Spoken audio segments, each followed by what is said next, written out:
kerajaan paling penakut.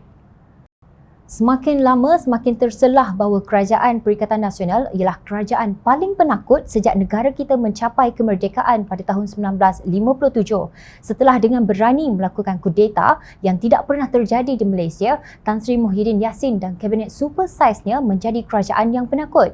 Buat sidang media takut, buka parlimen takut, undi 18 tahun takut. Sebaliknya, ketakutan itu tidak terbayang di wajah anak-anak muda yang terus menuntut supaya Suruhanjaya Pilihan Raya menarik balik keputusannya yang menangguhkan pelaksanaan had kelayakan umur mengundi 18 tahun.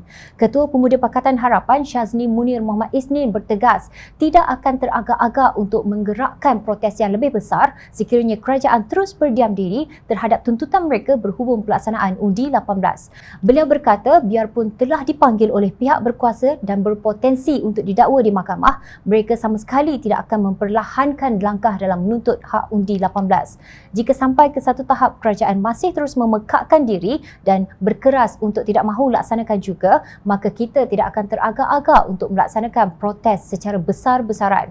Namun itu semua bergantung kepada respon kerajaan terhadap undi 18 ini, katanya seperti dipetik Malaysia Deadline.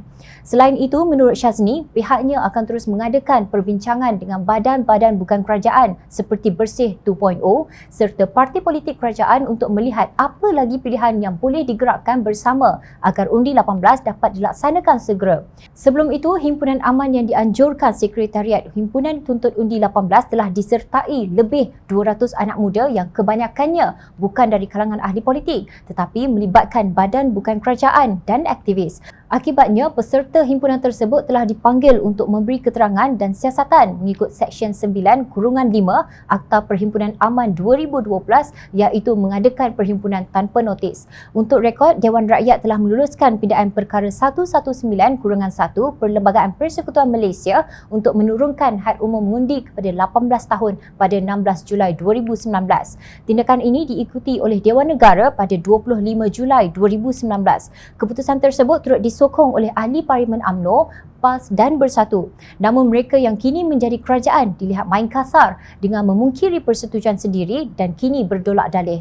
Tidak malukah menjadi ahli sebuah gerombolan yang mengaku memperjuangkan penyatuan ummah tetapi penakut untuk bertanggungjawab menunaikan keputusan sendiri? Sepotong hadis daripada Maqil bin Yasar radhiyallahu an, beliau mendengar Rasulullah sallallahu alaihi wasallam bersabda yang bermaksud, tidaklah seorang hamba yang diamanahkan oleh Allah ke atas sekumpulan manusia lalu dia mati sedangkan dia melakukan penipuan terhadap mereka, melainkan Allah mengharamkan baginya syurga. Hadis riwayat Imam Al-Bukhari.